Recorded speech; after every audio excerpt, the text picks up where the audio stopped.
Welcome to the Vet and Rook, and as always, GQ in the mic, and I got my right hand man with me, the Rook. Say what's up to the people. What up? And everybody, today we thought we'd switch it up on you. I know the last couple episodes all been NBA, so we thought we'd reel it back and bring some NFL into the conversation. I believe the last time we talked about it was our top 5 NFL teams at the time. So we thought we'd bring it back in, reel it back in, considering it's week 17, just the end of the season. We thought what would be more appropriate than talk about our picks for MVP for this NFL season, right? So Vegas breaks it down to 2 people so far, right? And who they think are going to ultimately win that prestigious award. That is Aaron Rodgers and Pat Mahomes. So the Rook thinks Pat Mahomes is going to win. I think Aaron Rodgers is going to win. So I guess technically, this should be flipped or we should be on the sides. But so we got to blame the editing guy for that one. It was nonetheless. Right, like I said, I believe Aaron Rodgers is going to take it. I think it's pretty much a walk in the park, considering how he showed up last week against the Titans. Pretty much demolished them 40-14. Ryan Tannehill and Derrick Henry and company. While you look over at Pat Mahomes, and they struggled a little bit against the Falcons. They played down to the competition, right?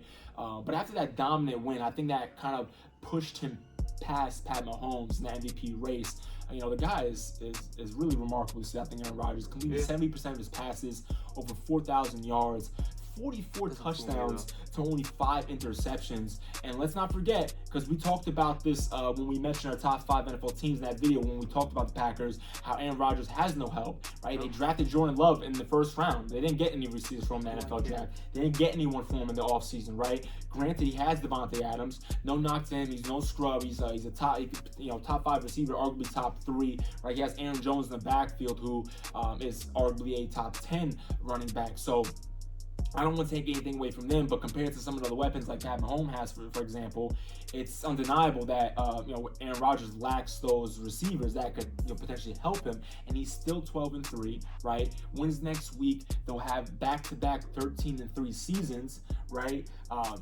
He shows up every week with dominance. They don't play down to the competition. You saw Pat Mahomes almost lose to the Chargers early in the season. Then you saw them catch their first L. And then this past week, they struggled to the Falcons. Like I said, they play down to the competition where Aaron Rodgers every week comes onto the field, he puffs his chest out, and he shows you why he's discount double-check king, right? When you look at Pat Mahomes and the Kansas City Chiefs, to me, it seems like they walk around, they shit don't stink.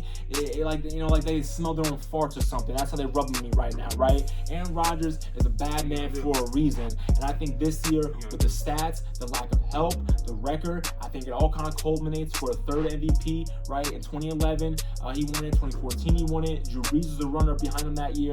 J.J. Watt was the runner-up behind him the other year, and it wasn't even close. And I think this year, if he comes out, has a dominant Week 17, and wins that game, and has home field advantage, and finishes with the top record in the NFC, I think that's huge, and I think that pushes past Pat Mahomes, and Aaron Rodgers gets his 3rd MVP this year. So you can go to Vegas, put your money down, all right? Hey, hold on.